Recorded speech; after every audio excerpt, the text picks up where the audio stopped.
a conference championship tonight. Cronin's crew led by senior point guard Troy Copain, making his 98th start for the Bearcats, and powerful leading scorer Kyle Washington, who leads his team and leads the conference in field goal percentage. We welcome you to Champ Week. You're watching the Frontier Communications American Championship. It's the second seed Cincinnati Bearcats, tonight taking on the 7th seed Tulsa Golden Hurricane from the XL Center in downtown Hartford. Alan Bestwick here with Coach Tim Welsh. This is the third of 4 quarterfinal games today. First one featured the 1 seed SMU roaring out to a 24-point lead, then having to hang on for a win. It wasn't easy, Alan. They didn't play the defense they normally do in the second half. Gave up a ton of threes to East Carolina, but at the end, the superhero, Shemi Ojale, bailed them out. Conference Player of the Year leading his team to victory. Matt Williams got hot for the UCF Knights. Oh, he did. Taco Fall was on the bench in foul trouble, and Matt Williams said, okay, no problem. I'm dialing you up from long distance. So Memphis and East Carolina are done. It's SMU and UCF in the first of Saturday's semifinals. Houston and UConn play later tonight. First, Cincinnati and Tulsa for a spot in Saturday's second semifinal game. And hello from the XL Center. Alan Bestwick here with Coach Tim Welsh. We just talked about Cronin's crew. This team led by some veteran leaders and a couple of exciting young players. Well, Cronin's crew typically always plays that hard-nosed defense, and this is no different. This team, very successful on the defensive end of the floor, but people think this team can maybe go farther than any of mixed teams because of these guys and their whole group as a whole. They really are efficient on the offensive end. They shoot the ball well, they share it, and they can score a lot of points in bunches. This is the third time the teams have played this year. Tulsa had a chance to beat Cincinnati on its home court February 1st. The Golden Hurricane had the ball, leading by 9 with 3:44 to go when the Bearcats went on a 12-1 run. Well, Cincy definitely stole this game in Tulsa, and it stung Tulsa for a while. And in the rematch in Cincinnati about a month ago, Cincinnati took care of business. It would be interesting to see if they overpower Tulsa again tonight, especially in the paint. So Cincinnati, the higher seeded team in the home white uniforms, throwback uniforms to their 1992 Final Four team, and Tulsa wearing the road black uniforms with the royal blue, old gold, and crimson trim, and we're underway in Hartford tonight. Last night, in their first round game, the Golden Hurricane raced out to a 13-4 lead. Let's see if they can start with the same kind of intensity and shooting accuracy against this tough Bearcat defense. Well, they really will spread you out. Mick Cronin was concerned about their ability to dribble penetrate into the gaps. Tulsa is not very big up front, but they are quick on the perimeter. Seconds left on the shot clock.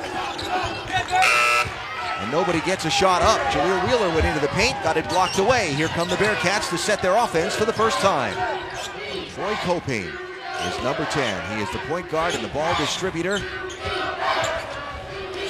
That's Kevin Johnson around and out. He'll get another chance. Kyle Washington knocked the rebound out. And the Bearcats reset. So Troy Copain leads the American Conference in assist-to-turnover ratio. He's 12 assists away from becoming the all-time assist leader at Cincinnati, a record he says he wants. He gets it into Washington. Left-hander too strong, but the ball bounced off 2 Tulsa players and went out of bounds. Mick Cronin, 45 years old, born in Cincinnati, son of a Cincinnati high school coach, about to lead his team to a 7th consecutive NCAA tournament bid. They're a staple in the tournament, there's no doubt about it. He has done a terrific job with this program, but this may be his potentially best team as far as going somewhere in the tournament because of their ability to score. Johnson with a nice floater from about the free throw line, and Kevin Johnson, the senior from Cincinnati. Well, that's one of the reasons they have that multitude of guys that can do things off the bounce and from the perimeter. Kevin Johnson, a great 2-guard. Sterling Taplin with the ball for Tulsa. Pat Burt from the corner. And the senior gets on the board early. He and Taplin, key players if Tulsa's going to have any success in this one. Well, they both played very well last night. And when you talk about what Pat Burt has done over the last month, he has really struggled. That's why Tulsa has struggled. And from long range, first three-pointer of the night.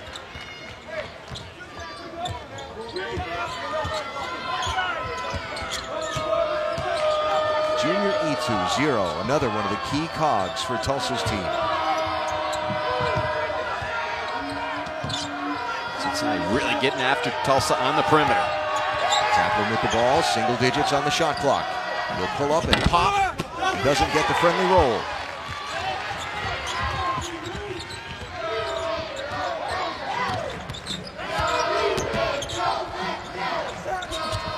Washington from just inside the three-point arc. We saw Kyle Washington miss that jump hook on the box, but he's probably more comfortable outside facing from the free throw line. E2 fighting underneath the basket, got blocked. Gary Clark got a hand on it, 11 for the Bearcats.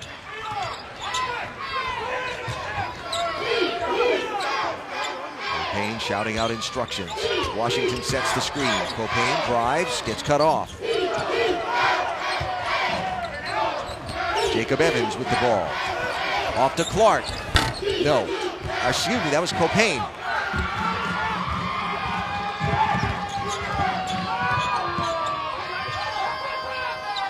Clark quickly closing on E2. He gets it to Jaleel Wheeler. High glass. Nice move there by Jaleel Wheeler, the junior from Newark. Well, Cincinnati did a good job of getting back on defense and forcing Tulsa to play against their set 5-on-5 in the half court, but Wheeler off the bounce, very creative to the rim.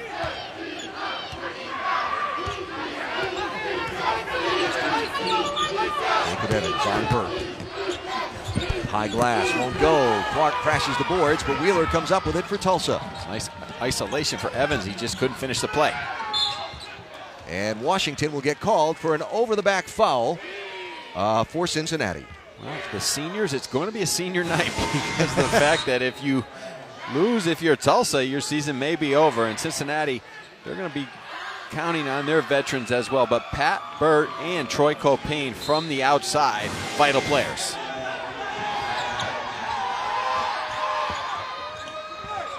Martin Zigbano with a slip, but he managed to hang on to the other foot. Clark got another hand in, deflected that ball away.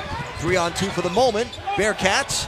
Copain all the way to the iron, but it wouldn't fall. There's E2. Copain stepped in front of him, but didn't get position in time, and a foul on the Bearcats. Early going, American Conference quarterfinals in Hartford. ESPN's exclusive presentation of college basketball is brought to you by Frontier Communications, official sponsor of the American Athletic Conference, Angry Orchard Hard Cider, Branch Out, and Volkswagen.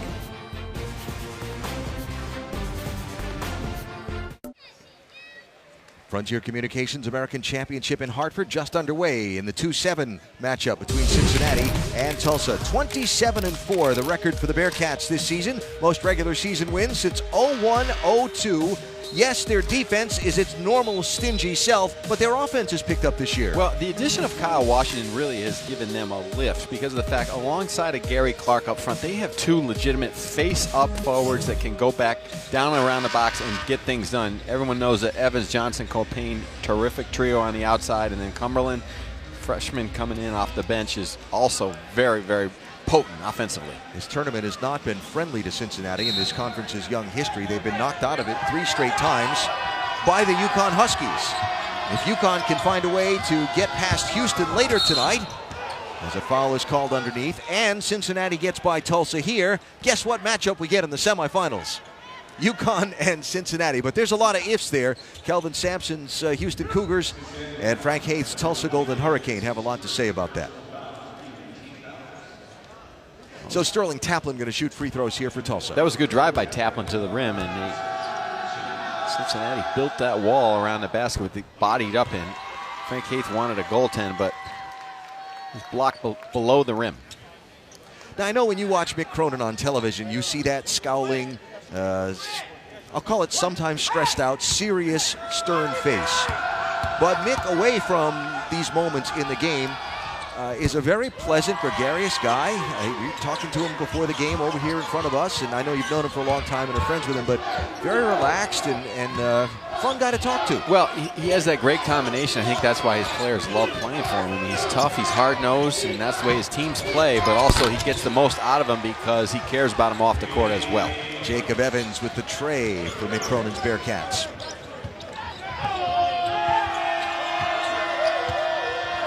I think Mick sometimes gets taken for granted because all he's done at Cincinnati is win year after year after year. And of course, he stepped in after the long shadow cast by Bob Huggins, but Mick has established his credentials as one of the best coaches in college basketball. I think the administration has done a nice job as well, not taking him for granted, because they've given him some nice extensions because of the fact that he would be a hot commodity if they didn't. Troy Copain with another three.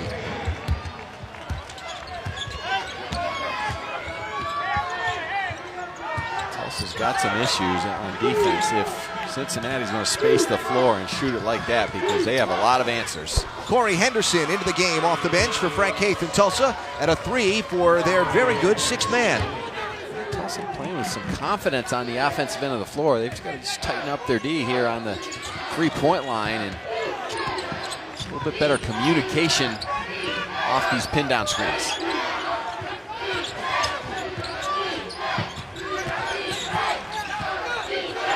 Eight to shoot for the Bearcats. Evans drives.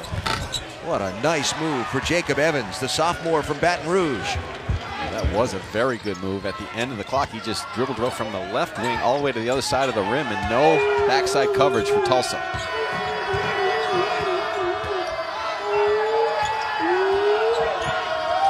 Here's Burt. Now E2 drives the paint. Gets his own lost ball and puts it up and in. Junior E2, the leading scorer, leading three-point shooter, and the team leader in rebounds. The junior, originally from the Republic of Congo. He was off balance. He was very fortunate. I thought he walked, but regained control of the ball in time just to knock it in.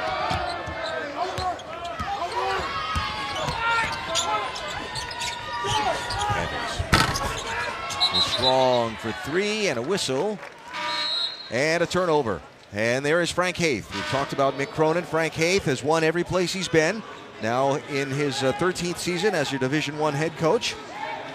And here at Tulsa, his third year as well, 58 and 39 after last night's win.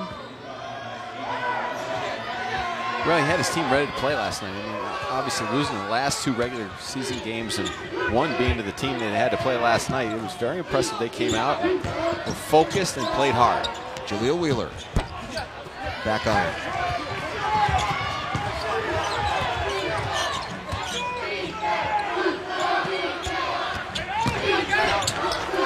Clark gets fouled as he tries to spin his way through two Tulsa defenders. Gary Clark, one of these experienced leaders for this Cincinnati team. And he will now get some free throws to try and extend the lead from three. Well, earlier, Alan, we saw Kyle Washington step to the foul line area and knock in that jumper. And Gary Clark can knock in that shot also from the top of the key. But there you saw what he does. Even more versatile as a forward, just off the bounce with the spin, the ability to get to the rim. Duke and Carolina going on right now over on ESPN in the New York Life ACC tournament down in Brooklyn. Florida State Notre Dame later on to set the final that comes up Saturday at 9 Eastern on ESPN. There's some great basketball in Brooklyn. And of course the rubber match between Duke and Carolina. We will keep you posted on that one. You may see that rematch number 4 somewhere down the road in Arizona. Yeah. First weekend in April. Yeah.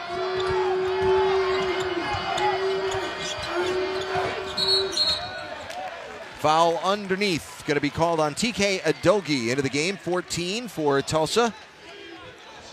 Away from the ball, and so the turnover. Jaron Cumberland, 34, also into the game for Cincinnati. Well, Adogi got into a little hand-to-hand combat down in the low box with Washington and just shoved him under the rim. Both these teams, you know, as much conversation as there's been about SMU's six-man rotation and UCF with the limited available players, both these teams use one of the larger rotations in the conference in terms of numbers. Cumberland tried to get it inside to Washington, knocked away. And the attempted home run pass missed from Taplin, and a third turnover for the Golden Hurricane. Both teams just trying to push the ball and rushing things a little bit. And Cumberland's normally a pretty good passer, and he's going to look to knock down that shot. He comes in, he's instant offense off the bench for Cincinnati. Pat Bird back into the game, 11 for the Golden Hurricane. Washington outside to Copain. Back outside for 3 from Jacob Evans. That time Tulsa extended the pressure, a little soft pressure, and they had to trap on the one side of the floor, and Cincinnati did a good job of breaking it, going middle and then opposite to finding Evans. Here's Adogi working on Washington. Left the shot short. Got there, got position. Had Washington backed in under the rim, but then left the shot short of the front. Cincinnati does a great job of defending and contesting without fouling around the basket. Jaron Cumberland for 3. The fabulous freshman on the all-conference rookie team this season. And the largest lead of the ball game now for the Bearcats. He's got tremendous confidence for a freshman. He's always ready to shoot. He's locked in on the target, usually from deep. So let's see if the Golden Hurricane can have an answer here in this segment of the game. Burt with the ball, defended closely by Evans. 7 to shoot. Way outside and got it for Corey Henderson. He almost shot that from Rhode Island. Well, Mick Cronin is not happy, but defensively, I thought Cincinnati did a pretty good job. But that's the second 3 Henderson's made. They have to get up in him no matter how deep he is. Corey Henderson struggled last night in Tulsa's game against Tulane, but he's been very good off the bench for them. Evans. Foul. As he got his own miss, he, Clark, Washington, all there under the rim, rebounding for Cincinnati. I don't know. Depending on which way you want to look at it, it's either a bad defense or terrific offense. So both teams lighting it up and feeling free to let it go from downtown. Even the American logo, way downtown.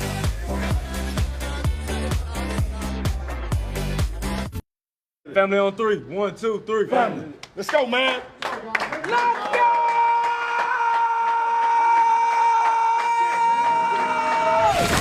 Let's go!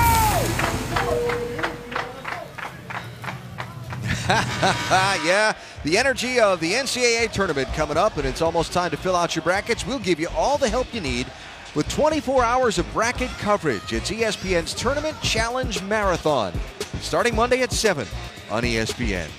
You up for pulling the all-night shift? Wow, I'm still thinking about Matt Driscoll, the coach of North Florida. Yeah. My vocal cords hurt just thinking about that.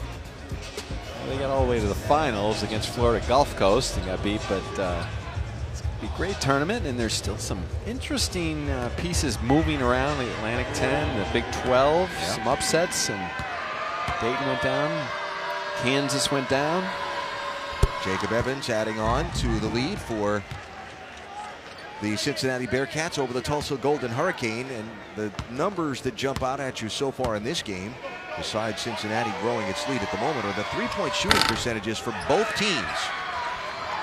Cincinnati has shot 71%, 5 of 7 from beyond the arc. Tulsa 3 of 5, 60%. If they can keep that up, we might put one of those 110 to 98 scores up for the final line of this one. Well, both teams, I think, are playing pretty hard defensively. It's just they're extending out on the perimeter and making some tough shots. And Mick Cronin was not happy at that last time out. He was not his friendly self that we were talking about earlier. Jaleel Wheeler way over the top with a three-point attempt from the corner. Junior Itu saved it, but right to the Bearcats, who run with numbers. And there's the result. Jacob Evans. Justin Jennifer, nice job pushing the ball up the floor with his head up, finding the open man. Jacob Evans with 11 points already in this game, just past the midway point of the first half. There's Pat Bird. Pulls up. Didn't get the friendly roll.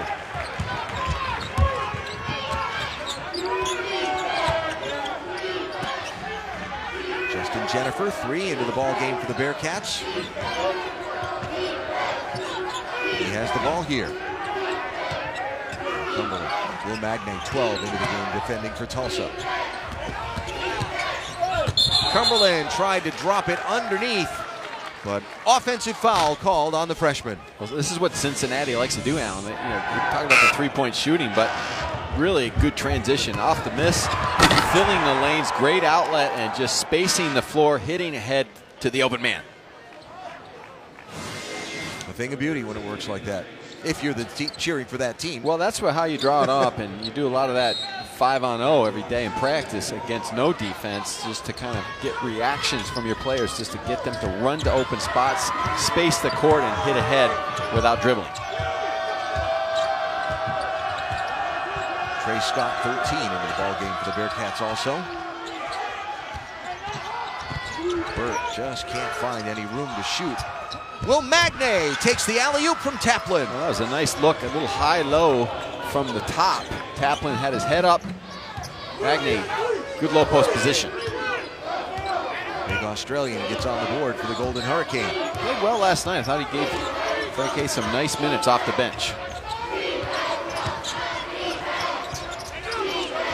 Johnson, short on the three. Here comes Henderson. He's got no help and has to stop and wait for some more people in black shirts to catch up. Oof. Almost intercepted, and now intercepted. Cumberland, way off the mark. It's going to be a foul on Cincinnati as Magne was knocked to the floor. 9-point difference. The second seed Cincinnati Bearcats with an early advantage on Tulsa.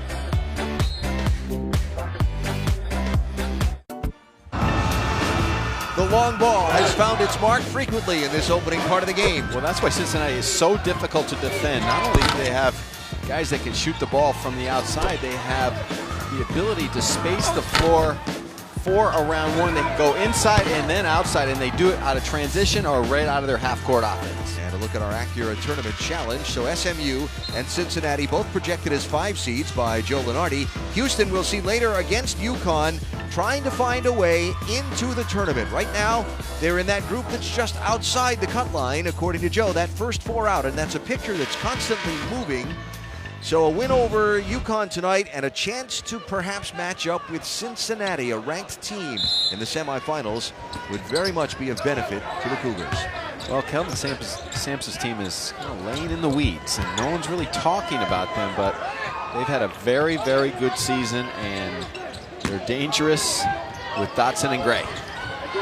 You know, there's a lot of moving pieces, like you were just talking about, some of the interesting things going on. It's a 2 and it's short. Magne fought for the rebound but stepped on the end line. There's so many moving pieces that being in that first 4 out, by the time we get to Sunday, if Houston can win even over UConn tonight, yes, a win over Cincinnati and a shot at the conference final would certainly help, but there's enough possibilities out there to keep it interesting. Oh, absolutely. And, much as we love Joey Brackets, we also understand that, Houston, if I'm Houston's coach, it's Kelvin Sampson, I'm telling my team, hey, we just got to win and we're in. Yep. Trey Scott with a good fight under the offensive glass for Cincinnati. Very good effort by Scott. You can just see his length, his athleticism, the freshman, wiry at the rim. 6'8", 225-pounder from Georgia. Another one of the young players coming along from Mick Cronin's team that goes along with the experienced leadership they have. 10 to shoot. Foul, offensive foul, called on Sterling Taplin. This is also what makes Cincinnati so good, as they bring in this length off the bench, and the second effort and the third effort, just the perseverance at the rim by Scott. Cincinnati, third in the conference in rebounding margin, averages a plus 4.6 in each game. So far in this one, our plus 5 over the Golden Hurricane. Ball knocked away. I believe that was Martin Tigbanu, one who got a finger in on it. Last 4 trips down the court for the Golden Hurricane. They've turned the ball over 3 times. E2 calls for the ball. He's up against Copain. Tough pass. Thrown off the mark towards Taplin in the corner. Taplin has to just throw it away, trying to save it. Well, that was caused just by the harassment of Cincinnati's half-court defense. They were up in the face of the dribbler, and on the weak side, just their length overplaying. Good help side as well. So Cincinnati's ball up 9, 6 to go in this first half. Houston and UConn later. Alan Bestwick, Tim Welsh, and our ESPN College Basketball crew with you at the XL Center, downtown Hartford. Quarterfinal game in the American, third one of the day. Copain couldn't get that one to go, and Tulsa gets the chance to try and close the gap.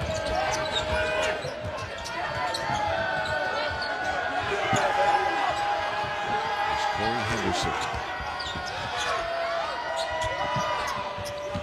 Taplin, what a friendly bounce. Rim, glass, and in.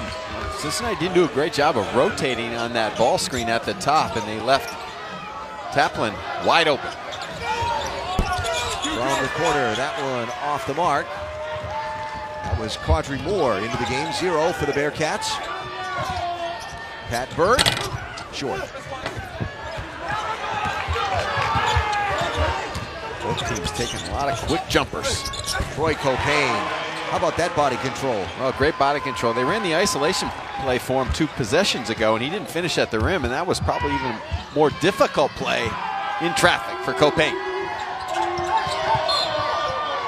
Whistle and a foul, and I believe that's going to be on Quadri Moore, and indeed it is, his first. So the big 6'8" junior picks up the personal, and a line change for Cincinnati, 3 in, 3 out, and 2 in, 2 out for the Golden Hurricane. We can make the hockey analogy in this building because the New York Rangers American Hockey League team plays here, and there is ice down under the basketball floor.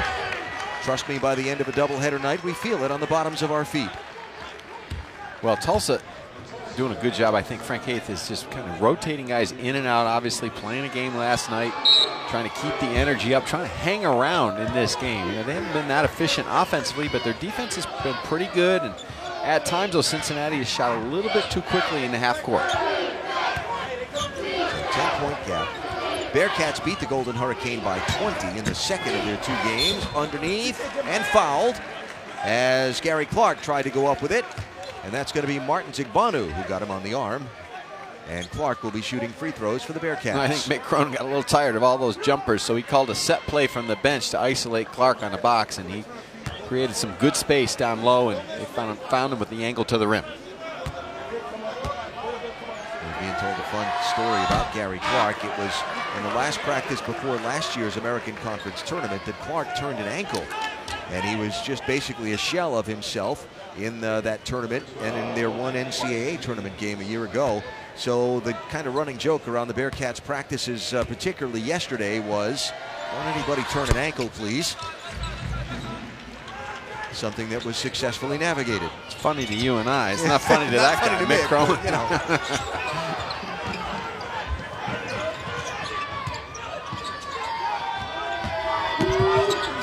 Taplin had the ball knocked out of his hands, out of bounds, no foul, but the Golden Hurricane keep the ball with 17 to shoot. We have to be really strong with the basketball, and Tulsa has been pretty good attacking the rim, but Cincinnati's help comes and they close the door quickly. Magne gets the inbounds pass, gets the bucket, and gets fouled by Jacob Evans. Well, Mick Cronin is livid because that's a play they went over in shoot around and in practice over and over and over, and they played Tulsa twice, and this is just a simple little slip to the basket by Magne, and Cincinnati turns their head in, and Magne finishes at the rack. So Mick having the conversation with Evans in front of the bench, while with Clark in front of the bench, while Evans goes to the bench. Well, Frank Haith, when he came over to the table last night after the Tulane game, he mentioned just we're young. And he kind of smiled and said we wanted the effort, but we're a young team, and they are. And the perfect example of that is Magne. What he looks like tonight and last night compared to maybe 6 weeks ago. Just really improving, taking advantage of that playing time and gaining confidence on the floor.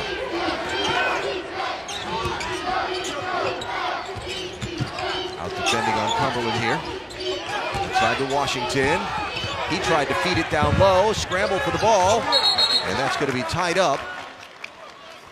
And it will stay with the Bearcats.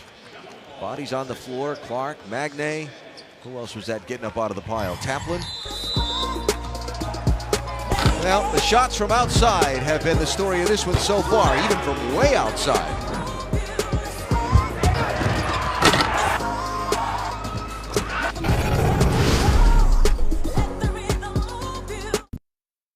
Back in studio alongside Adrian Branch, I'm Brendan Fitzgerald. Coming up on the Audi halftime report, we check in on Duke, Carolina in progress in Brooklyn, and a complete bracket update from the American Conference. Cincinnati's up by 8. Troy Copain, no turnovers but 4 assists. All right, Alan, Tim, we'll see you guys in a few minutes. All right, Brendan, thanks. And so there is a look at the Frontier Communications American Championship bracket. SMU, UCF already through. Houston and UConn later tonight. Cincinnati trying to grab a spot in the conference semifinals. Championship game Sunday, 3:15 on ESPN. So Tulsa trying to hang around with Cincinnati. Will Magne giving the Golden Hurricanes some really good minutes in this one, just as he did last night for Frank Haith and company. We saw those flurry of threes to open the game, but since then both teams have tightened up the D on the perimeter and done a good job also protecting the paint. Cumberland steps away and drains the 2. They only had 6 to shoot when they inbounded, and they got 2 out of it. Well, that was a real good move by Cumberland. He just created some space off the bounce, a little bump on Burt in the fadeaway.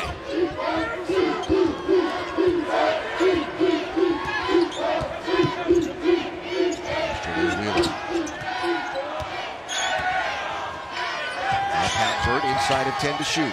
Clark cuts him off. Burt spins around. Tripped over Clark's leg, went to the floor, and a turnover, the 9th one of the ball game for Tulsa. Well, that's not good offense by Burt, but this is good offense and creativity by a freshman and an understanding of where you are in the shot clock and just the pull-up after the fadeaway.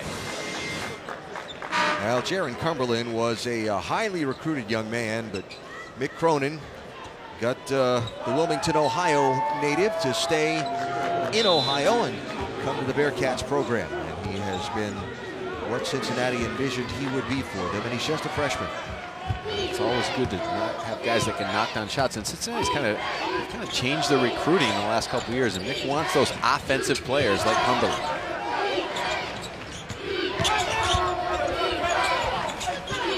Copain with the ball, now 10 to shoot for the Bearcats. Kevin Johnson cut off, and he'll take an extra step and turn the ball over. Getting back to the recruiting philosophy, obviously they're going to still recruit the long athletes that can defend, but he's gone more to the offensive side of the basketball. He spent a lot of time talking to Mike Gray over the last couple of years on offensive philosophy and what Notre Dame does, kind of a 4-out type of offense where 4 guys can shoot the 3. Henderson, after Taplin was able to break the Bearcat pressure. You know, it's part of the evolution of coaching, right? Trends change, styles change, athletes change, and evaluating what you're doing and seeing what's working and what's not, being able to adjust to that, that's the mark of coaching. Absolutely, and understanding that the three-point line is such a great weapon. All the guys you have on the floor that can attack from the outside with a combination of being able to defend, that's how you win. Washington with the big left hook with just 3 left on the shot clock. Again, that's a killer for Tulsa because they played good defense once again, but just let Washington get a little too deep on a low post. Look at the shooting numbers.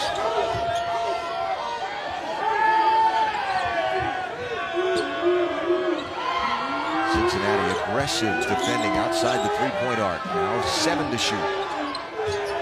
Nick Bono with no place to go. The double team comes. He's cut off by Washington. And they won't get a shot off. Cincinnati's defense rises to the occasion again.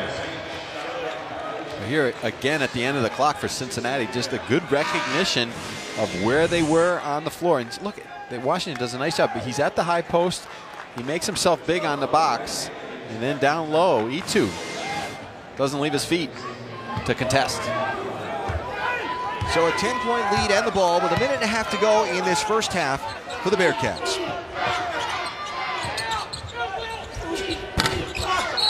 Johnson's shot short, foul on the floor in the fight for the rebound. That should be on Junior E2, and is. That is his first. And so free throws coming for Kyle Washington. Washington, a transfer from NC State, leads the American Conference in field goal percentage. 7th in the league in blocks per game, made second team all-conference. Given as good as the Bearcats have been all season long, a lot of folks were kind of shocked that no Cincinnati player was named first team all-conference. Well, the thing about Washington is when he came to Cincinnati, he had some lessons to learn to play from Mick Cronin. And first one was, that's okay if you can want to shoot the ball from the outside, but you better go down below and into the paint and do some work down there as well. So with the Washington free throws, it's the largest lead of the ball game again now for the Bearcats.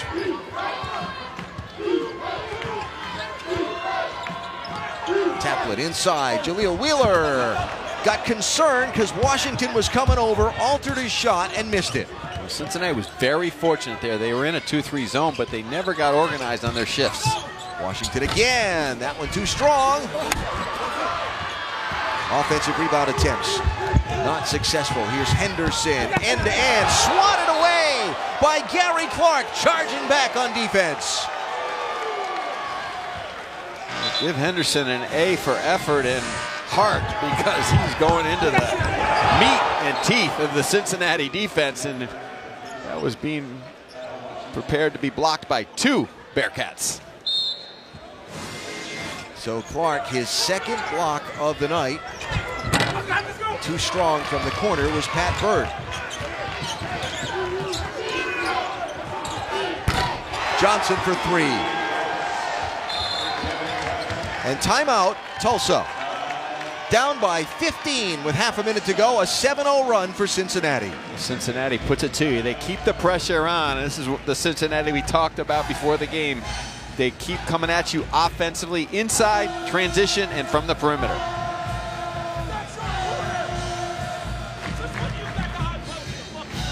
Well, Cincinnati, known for their defense. Their offense has improved this season. Points per game up, yes. But watch the defensive effort and energy on some of these plays for the Bearcats, and then watch how they're scoring tonight. Well, they score in a lot of different ways with a lot of different guys, and that's a combination for success. When you have that great tough defense, you know, coming in off the bench, Cumberland creates from the perimeter. Kyle Washington's made jumpers. Gary Clark has gone inside and made some nice moves off the bounce. Johnson, Copain, and Evans have all knocked down shots from the outside, so that all leads up to a 15-point lead. And Tulsa right now scuffling a little bit because Cincinnati is on their game, and Cincinnati's superior size at every position is really hurting Tulsa. 8 different players have scored in this first half for the Bearcats. Other thing that's hurting Tulsa, remember they started out really hot from beyond the arc. That has cooled considerably. Again, partly a result of the Bearcat defense. There's no doubt about it. Here Cincinnati in this possession, it looks like they're going to be show a little man at the top and maybe go zone at the end of the clock. Taplet off the Magne screen. Back to Magne. Wouldn't go. 5 seconds left. Copain. Around and out. And he leaps at what the possibilities were. Well, there's a 15-point lead for the Bearcats at the end of the first half. Well, they came here ready and focused. They're on a mission. They showed it in the first half. Tulsa got some regrouping to do in the locker room before we start the second half. And we'll take a look at what else is going on around college basketball with our halftime report. Here's Brendan Fitzgerald.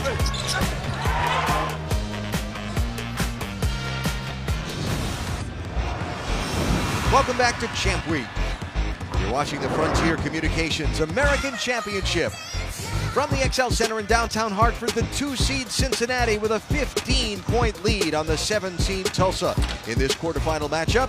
Later on tonight, we'll get the 3-seed Houston for the first time in the tournament. They'll take on UConn for a spot in the semis. SMU and UCF setting up a matchup tomorrow with wins earlier today.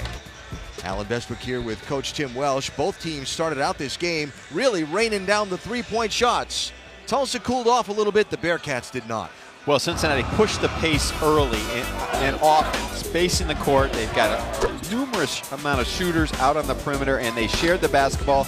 They spread the wealth. Troy Copain's halfway to a triple-double. Jacob Evans was on fire as well, and they let Tulsa loose early, but then they got up in Tulsa, created some turnovers, and then they pushed the ball in transition, got easy baskets, and then kept looking for that open three. Look at some of the numbers on the first half, and that's 6 for 12 shooting for Cincinnati. That's going to be hard to top if you don't slow it down a little bit. Another thing was the rebounding margin. Just Cincinnati really good under both the offensive and defensive glass. Jacob Evans has almost as many points as all 5 Tulsa starters combined. Well, Tulsa, again, with the 10 turnovers, that was an issue because Cincinnati just swarmed the basketball. Tulsa wants to get to the rim with their quick guards on the perimeter, but once they got into the paint, Cincinnati collapsed, helped, and shut the door. See if the Golden Hurricane can get on a run here to start this second half and keep the hopes of their seniors for a continued season alive. They go right underneath, and a foul will be called as Junior Itu tried to go up with the ball. I believe that was Kyle Washington that got tagged for the foul. Well, that was good recognition by Tulsa coming out of the half of seeing that Cincinnati went into the 2-3 zone, and Junior Itu kind of slipped right behind the backside of the defense. You know, the defense of the back line of a zone has to understand. You have to know where the ball is, but your head has to be on a swivel and look for cutters. Itu with just 2 points in this game so far. He averages 12.8. He is also 4th in the American Conference in made free throws.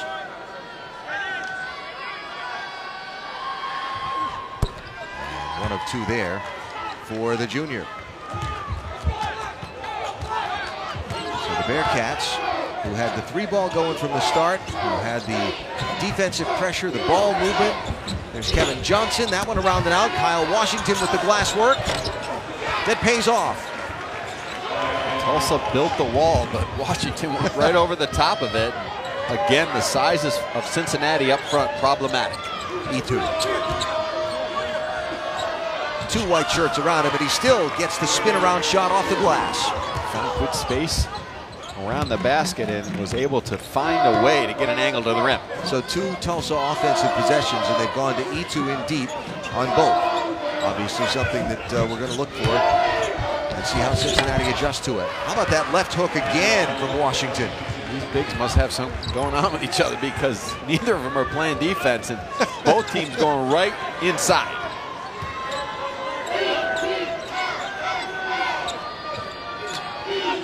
There's Itu for a 3rd consecutive possession. This time he picks and pops. Pulls up and pops. I'll tell you one thing, Mick Cronin's not going to stand for this 2-3 zone much longer because Tulsa's having their way. First inside and right at the foul line, Itu. Washington on Itu again. He'll draw the foul.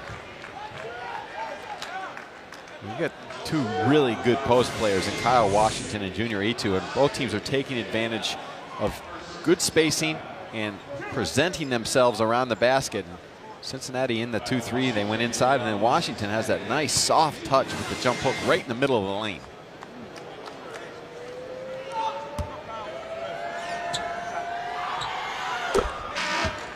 First and 2 good for Washington. That will be his 11th point of the game.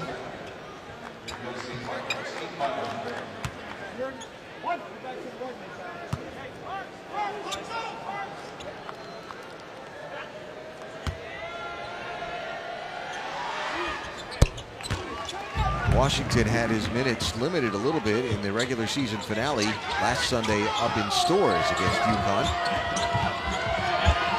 by a little nicked up ankle, but has looked in great form here tonight in Hartford. 16-point lead for the Bearcats. Again, Itu is the man. He won't get the bucket, but he'll draw the foul. That one on Gary Clark, I believe. And yes, it is. Well, it's a good sign for Tulsa. The junior Itu is active because when he is aggressive offensively, you know what he can do from the perimeter. He likes to step out to almost the 3-point line, and he can put the ball on the floor. But started the second half, he's been flash posting down to the low box, the short corner, the foul line area, and Cincinnati has to do a better job of being aware where he is. Ask you this, I don't remember calling Itu's name a whole ton in the first half. get your best player involved when you need something big to happen, right? Well, there's no doubt about it. And, he's taking advantage a little bit that Cincinnati is in the zone and they're not paying attention to him. But give him a lot of credit. He is moving without the basketball. E2 and Washington are the only two players to have scored in this second half so far. Here's Copain. Magne with the block. Knocked out of bounds. Bearcat ball, 15 to go. I like the combination of Magne and E2. They're working well together, especially being very physical defensively. They see Magne moving his feet. Good timing. Magne now on Washington defensively. Here's Clark. 5 to shoot. Works on E2 and gets the bucket off the glass. E2 is in good position to take the charge, but he kind of backed up and Clark stayed with the play. You see that great touch off the window. He tried a little head bob and didn't get the foul call with it. Magne outside to a wide open Burke. Off the mark for 3. Long rebound to Copain. Cincinnati, the 2nd seed, trying to advance on into the semifinals tomorrow from outside. Jacob Evans with a 3. Well, that is really good offense. Secondary break, pushing the ball up the court, going down the left side, right back to the top, swinging it before Tulsa can adjust on the weak side. And there you see, largest lead. It's up to 20. E2 is going to get fouled on the floor by Kevin Johnson. Look at Troy Copain here, Alan. He has his head up in transition, and they space the floor. They do a nice job. They swing it to the left. Good ball fake by Johnson, and a quick ball reversal against the zone before they can shift. Copain started the night 12 assists shy of the Cincinnati all-time record, a record he said in an interview that their Bearcats fine radio host Dan Hoard did with him the other day that he wanted. Well, he's got 5 tonight. Inside, Jaleel Wheeler in the tall trees and gets it to go. Tulsa's getting better movement away from the ball this half, and they can just tighten up their defense. They can creep back into this game, but Cincinnati has been very efficient on this end of the floor.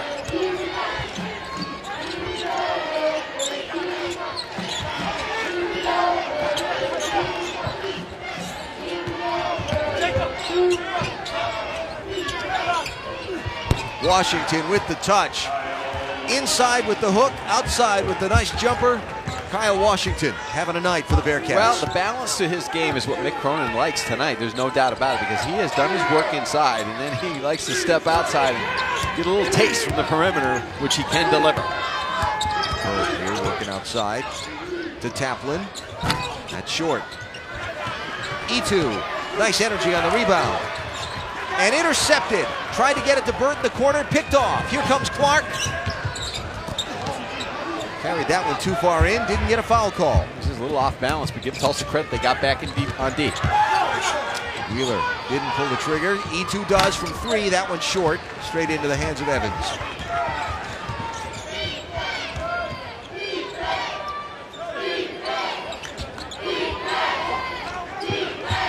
Copain drives baseline and 1 as he gets the foul called on Magne. That was big time right there. That was a weight room delivery by Troy Copain and Kyle Washington. No weight room needed here. Just a feathery touch for the big lefty. Oh, power for Troy.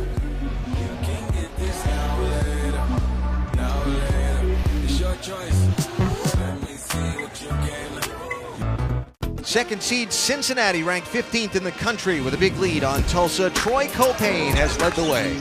Well, he has been as steady as a rock over his career for Mick Cronin, and efficient and improving player from year to year. Every year you see his game develop, and he is just a point guard that understands the pace of the game, understands who needs the basketball in crunch time, and can deliver himself when needed be. Troy Copain playing in his 133rd game for the Bearcats, looking for his 100th win. A lot of really good players on that list. And Sean Kilpatrick, Steve Loken, and company, and a long storied history of this program. And Troy Copain has just carried the torch, and It's not easy playing for Mick Cronin when you're a freshman point guard, but he's grown into the role and gained his trust over the years of how they can run the team in an efficient way. And you know, the other thing is it seems like he's had a great number of clutch game-winning shots over the course of his career too, including some this year. Absolutely. Well, you know the ball is going to be in his hands, and that's, again, that goes with Mick's trust that he's going to make the right decision at the end of the game. Example, that game February 1st in Tulsa when the Bearcats had to rally from behind. Who made the winning shot with 4 seconds to go? Troy Copain, Captain Clutch. Foul underneath on the floor. I believe that's going to be Nasir Brooks, who gets tagged for it for the Bearcats, and indeed it is. The big 6'11", 240-pound freshman out of Philadelphia. Brooks was trying to get a little low post position down on the short baseline area, and he's an important player for Cincinnati moving forward in the NCAA tournament. Gives him some nice length defensively off the bench. He's a big boy. Matched up against Will Magne here in this defensive set. And a steal, and a run out, and a finish from Jacob Evans. Cincinnati is clicking on all cylinders right now. Team defense, pressure on the basketball, communicating, feeling confident. Burke outside, Jaleel Wheeler takes it to the rim. Take by Wheeler on that baseline. Usually you don't get all the way from the three-point line of the rim against Cincinnati. They turn their head on the weak side, and Wheeler pounded it home.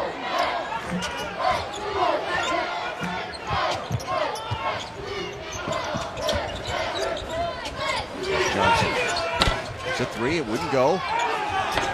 Rebound wouldn't go for Brooks, and out of bounds, and a turnover. You can't be loose with the basketball against Cincinnati's defense. And here, harassment at the baseline area, and then great anticipation by Evans in transition, and then Wheeler just taking it all the way home on the baseline.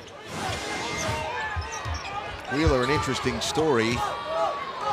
Comes from Newark, New Jersey. Out of high school, he went to work as a sanitation worker and started playing some AAU ball and played in a couple of non-exempt tournaments. Well, it cost him some eligibility and playing time at the beginning of this season for Tulsa, but the trade-off for that was it was playing in those tournaments that got him noticed by the junior college that he went to, that eventually got him noticed by Frank Haith and company. It's a nice road, because it tells you there's always opportunity out there, and he was a nice player. He had a good season, and he will grow into a more comfortable role next year. Junior out of, again, Newark, New Jersey. So the foul on Nasir Brooks for Cincinnati quickly picks up a second. And 13 minutes to go, and there is the scoreline difference. Bearcats with a sizable lead. Cincinnati's doing a very good job defensively of keeping Tulsa's guards out of the lane, because that's what they want to do. They want to dribble, penetrate, and try to create off the bounce. And they're not over-pressuring out on the perimeter. They're using their length to their advantage. E2 on the bench. TK Adogi in the game. Got the rebound there, but it went through his hands. Again, that was good defense by Evans. He closed out on the baseline to create a difficult shot.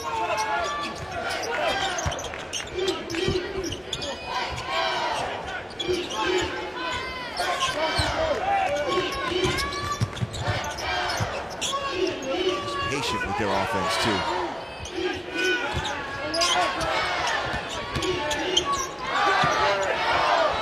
Three to shoot. Copain off the mark. Offensive rebound. And a putback. Jaron Cumberland. He usually spends his time out on the perimeter and doesn't go in there with the trees very often, but he's got the big body to finish plays in traffic. That time, good second effort on the glass. That's Henderson for three. Corey Henderson for the Golden Hurricane. Trading of baskets going on right now. Tulsa loosening up a little bit on the offensive end, but tighten up that back line. They're very small right now. They're playing this zone. They need their guards to help them on the glass.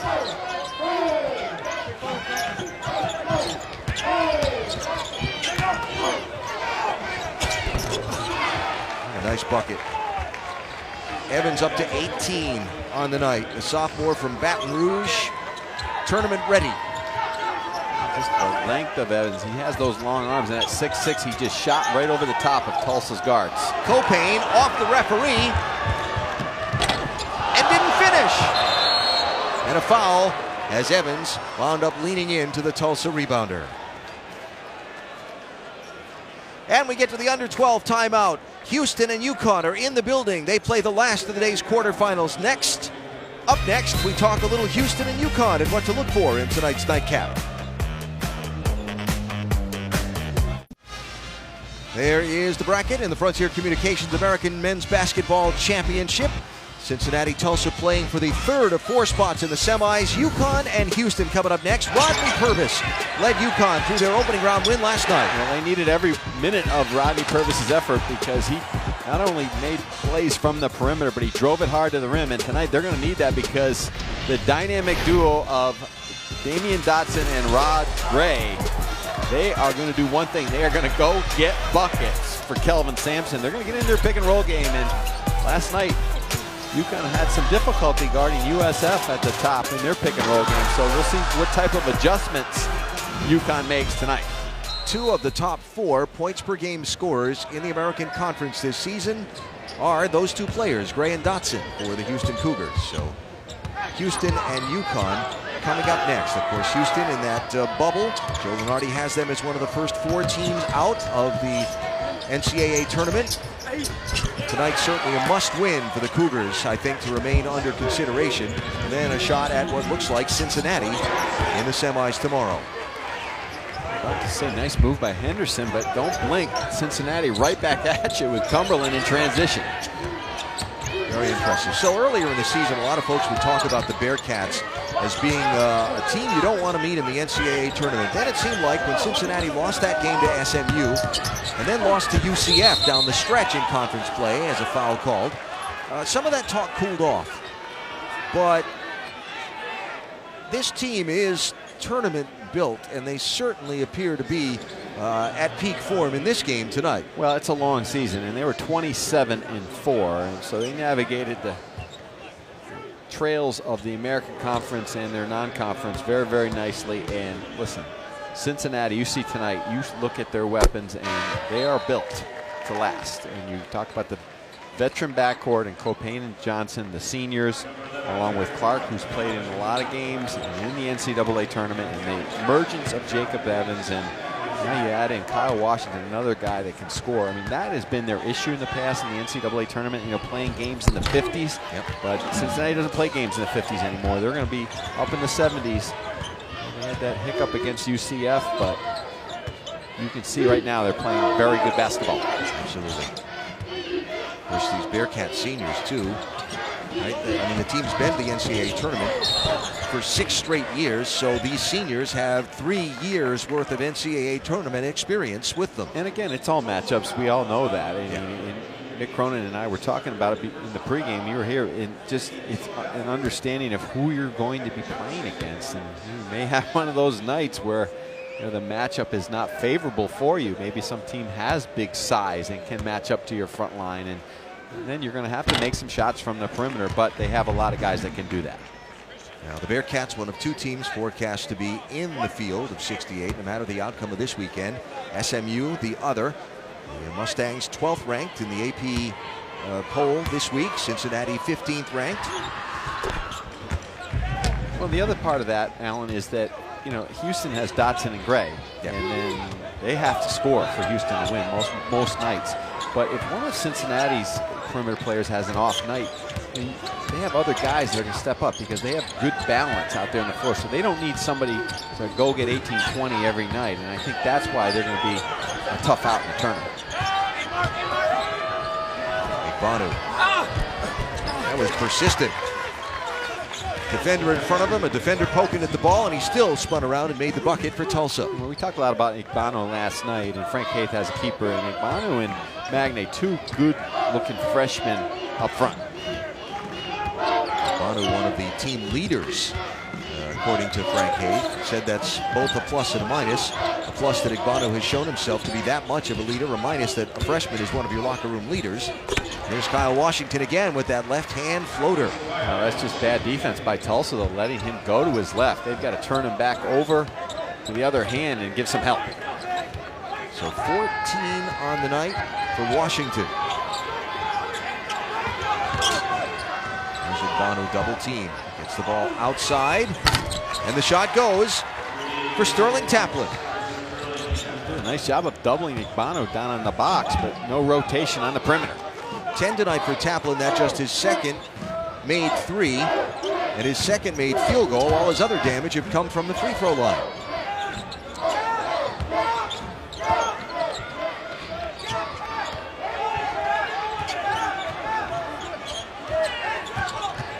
Five to shoot. Clark all the way into the paint. Rebound, Washington, fouled, and it goes. That's just a crusher for Tulsa, just that power inside. And again, Kyle Washington, not only the length and the ability to step out on the perimeter and make things happen, here off his left hand, that soft touch in the lane, they have to give more support. And then Clark makes a nice move all the way to the rim, but see, just that power, that ability to get rebounds out of his area. Kyle Washington. 16 points. Perfect from the free throw line so far. Don't miss, because I don't want people to be tweeting me about the announcer jinx. And look at the number. Bearcats have put 70 up, and we got 8 minutes to go in the ball game still. What a show tonight by the second seed in this tournament.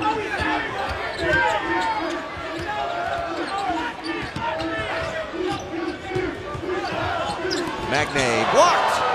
Clark with another one. Cumberland couldn't get the basket, but will shoot free throws for Cincinnati. What an offensive show by the 15th ranked Bearcats. They are off and running. The defensive-minded Bearcats have a little offense cooking tonight in Hartford.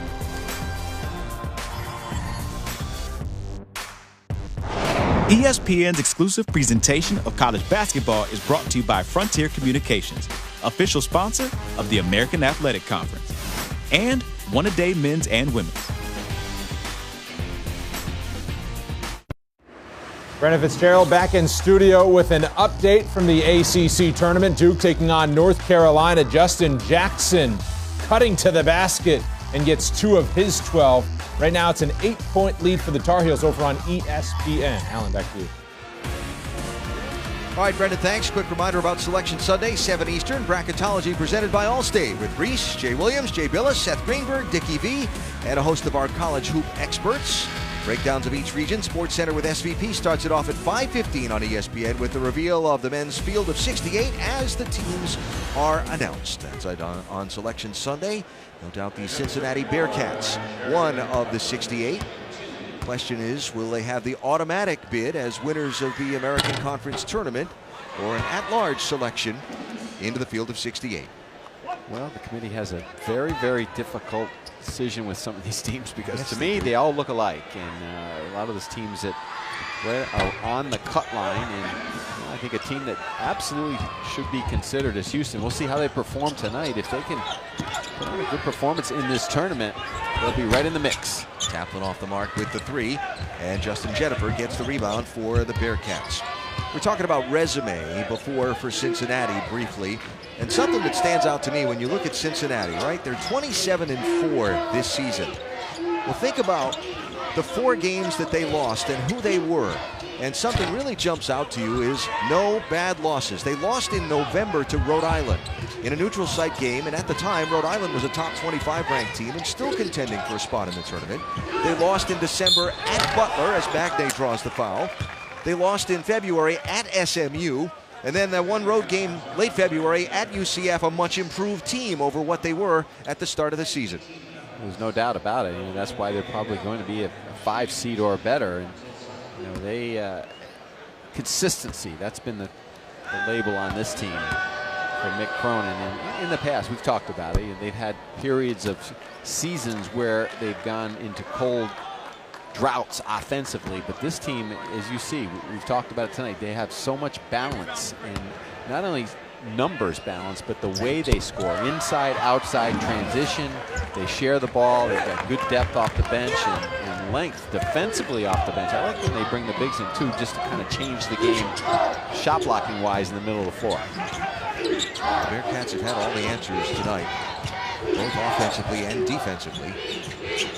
And that 22-point lead from what was a close game in its opening minutes.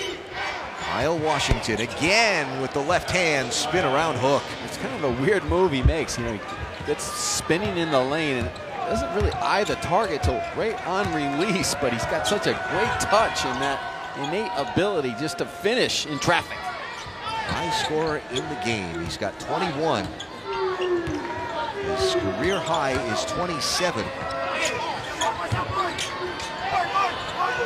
Igbanu works through a double team and will get a chance to make it a three-point play. The interesting part of Kyle Washington's game is that you know where he's going. He's going to his left, but even when you try to deny that left, as Magna here gets up on his left hand, but he fakes back to his right and then has that spin hook right over the top. And then down the other end, this is a nice response by Igbanu. So the third foul on Gary Clark. The freshman Igbanu, just a 59% free throw shooter during the season, gets the extra there. Almost picked off on the inbounds by Taplin.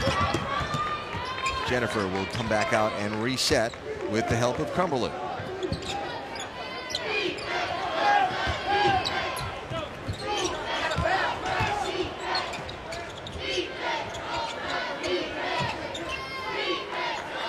To shoot. Magne with the good hands and on the floor and still fighting for it. And that will be a shot clock expiration before the ball could be tied up. So other conference tournament action going on, all culminating towards a huge Saturday with tickets being punched. There's the matchup that will be played out currently tonight. TCU, Iowa State leading that one big, then Kansas State and West Virginia to set the field for the Phillips 66 Big 12 Championship game Saturday at 6 Eastern on ESPN. Tim, I know you spent your season with a weekday coverage of the Big 12. West Virginia now is the top seed left in that tournament. Well, TCU looks like they're going down tonight, and yes, you know, after that win over Kansas, they're going to be anxious, thinking about if they're going to get in. Right now, Kansas State, though, is in a pretty good position. If they could win tonight over West Virginia, I think they're in great straits for Selection Sunday, but it won't be easy because West Virginia just comes at you in waves, and Kansas State has very good guards. I think they'll be able to handle the pressure, but it'll be interesting to see. They split during the regular season. Not going to know where to look Saturday.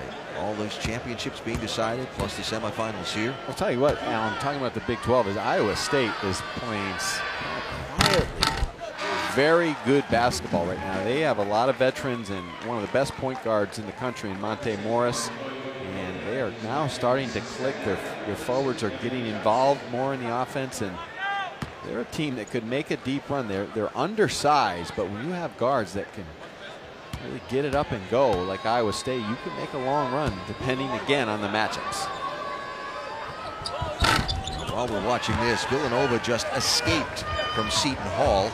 2-point win, last seconds by Villanova. And Indiana down 10 to Wisconsin with just a couple of seconds left in that game. And Indiana, one of those teams that Joe Lunardi said that without a win might be in some trouble. Georgia lost today. Vanderbilt lost today. And a 2 there from Jacob Evans.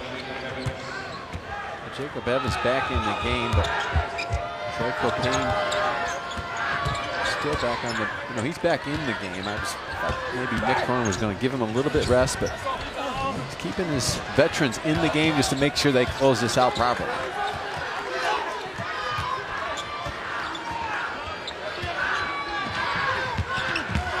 Wheeler, nice move. Got around Cumberland trying to close on him quickly, and Jaleel Wheeler gets the bucket for the Golden Hurricane. Well, the one thing I will say about Tulsa tonight, and they have performed okay, but Cincinnati's performed at a higher level is that Tulsa's playing very hard.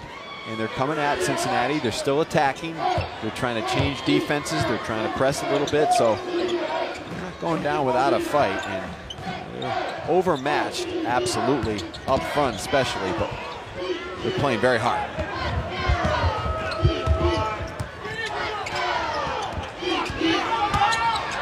There's Henderson. And he got it. Corey Henderson has 15 on the night, and you know, he didn't start the ball game, so a very nice performance by the junior. It's something for Frank Haith to look forward to. You know, the season-long storyline for Tulsa has been the complete turnover of the roster for this year. 9 new players and only 2 returning. One of those 2 a senior. And he's learned something about his young players this year, and they've gotten a lot of experience that will set the Tulsa program up for the beginning of next season. But it's a big lead for the Bearcats, trying to set up a semifinal matchup here in Hartford.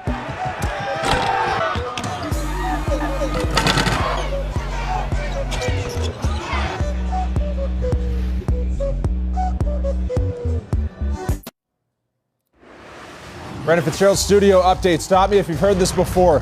Big drama in the Big East tournament at Madison Square Garden. Villanova's down 1 to Seton Hall. Final 10 seconds. Look at Josh Hart on the follow and the foul. He gets 3 the old-fashioned way. Villanova escapes with a 2-point win over the Pirates. Guys, back to you. Little drama there in the Garden. Cincinnati not having any drama with Tulsa now, but they've had their share of drama in this American Conference tournament, mostly at the hands of the UConn Huskies. Well, UConn has found a way in this tournament to be magical, and beyond magical in Orlando. Depending on whose press release you read, that was either 60, 65, or 70 feet at the end of the third overtime last year. Or you could ask Mick Cronin. He said it shouldn't have been good. He said the clock didn't start on time, but we won't bring that up to him tonight because that's in the past, and it's a new year, and we may see that matchup again tomorrow, but Calvin Sampson's squad will have a lot to say about that tonight, and interesting to see how they play. Last year was their first year on the big stage where they had a good season and second seed. Right, exactly, and they got beat in the first game. So we'll see how they react tonight. I have a feeling they're going to play very well. UConn, though, survived last night, and really I think tonight will depend on Rodney Purvis if he can be in the attack mode again offensively, and if UConn's bigs can play better. They need to get more out of Kenton Facey and Amita Brima. They just need to obviously not go get 12, 14 points. That's not who they are, but they have to play tougher on the interior against Houston. UConn and Houston have squared off twice this season. The first was the first game of conference play, December 28th here, when the Huskies played without Jalen Adams and were beaten badly by the Cougars. But in the rematch that happened down in Houston just a few weeks ago, UConn sprinted out to a 12-point lead, and only because they went, 2 for 16 to start the second half, were the Cougars able to come back and rally past them, and it wound up being a close game at the end. But the Huskies played much better in their second go-round with Adams than they did in the first without. And of course, now Houston will have Devin Davis in the game tonight, that Kelvin Sampson has spoken frequently about being such a big factor for his team. So should be an interesting one. Coming up next, BPI says it's going to be a pretty close game, and that follows the conclusion of this Cincinnati-Tulsa game in just a couple more minutes of playing time.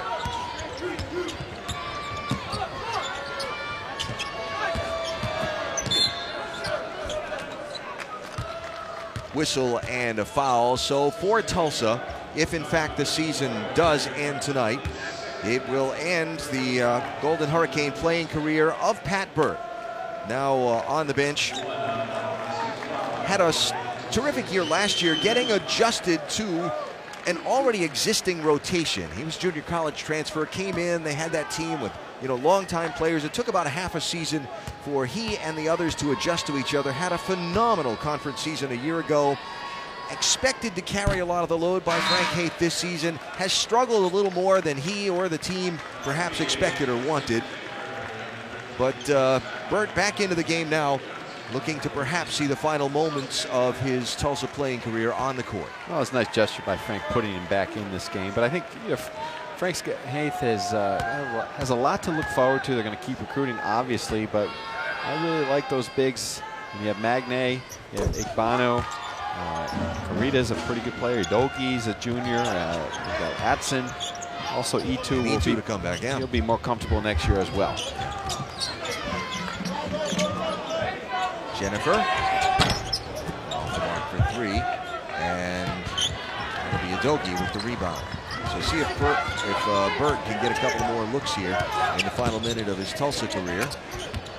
There's a foul in the lane, and that will be called, I believe, on Trey Scott, and it will.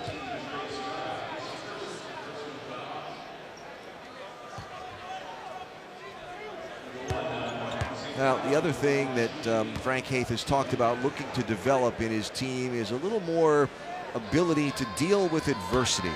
When things aren't going well or when they get behind in a game, trying to find a little more resolve to dig down deep and turn it around. And that's something that he'll spend part of his offseason looking to address, I'm sure, with his team. But having to turn the roster over as much as they were, you know, you knew it was going to be a long year for the Golden Hurricane, or certainly longer than it's been the last couple of years. I think they were picked to finish 9th by the coaches in the preseason poll. And right now in this tournament playing as the 7th seed.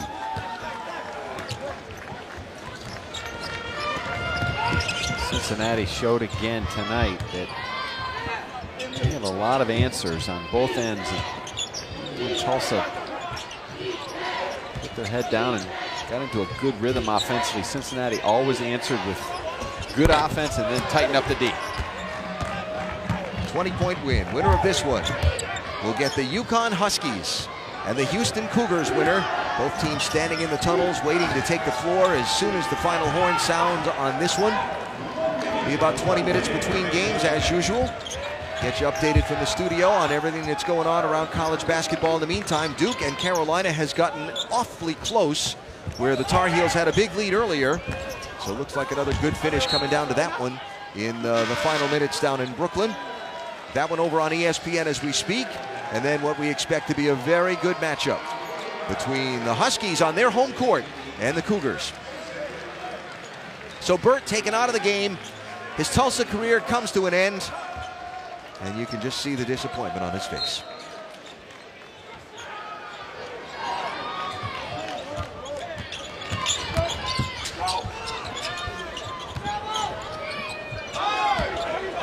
Here's Tobler. The senior walk-on into the game always gets that chant when they're playing at Fifth Third at home from the student section. Respected, appreciated, and gets in the game, and you know things are in hand for the Bearcats, but Tobler to get a chance here to shoot some free throws.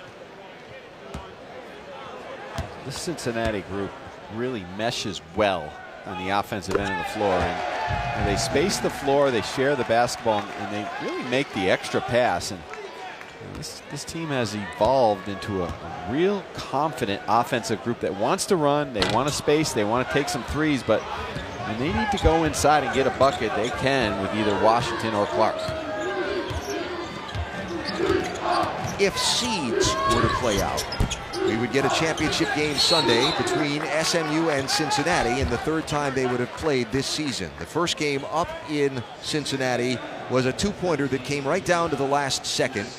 The much-anticipated rematch down in Dallas kind of got away from Mick Cronin's crew, so you know they would like to find a way to take care of business and set up a possible rematch. Of course, the Mustangs, after giving up a 24-point lead and having to scrape out a win over East Carolina in the first game of the day earlier, still have some work to do to take out B.J. Taylor and Taco Fall and Johnny Dawkins' UCF Knights in the first semifinal tomorrow. That one at 3 Eastern on ESPN2.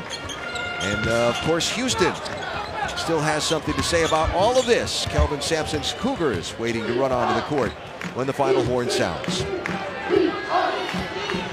Well, Allen, impressive win. Tapped the buzzer for Cincinnati. They came in the first game of this tournament and just took care of business. Very confident, very workmanlike, very teamwork-like. And Tulsa played hard.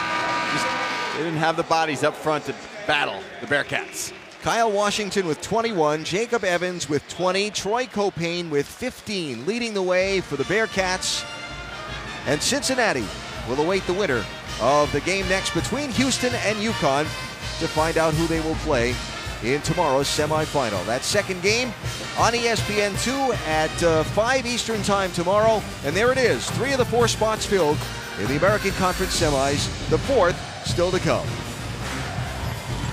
Dominant performance tonight by the Bearcats. The Golden Hurricane end their season at 15-17. UConn ready to run on to take on Houston. 80-61 the final score. After a break, we head off to the studio for College Basketball Live.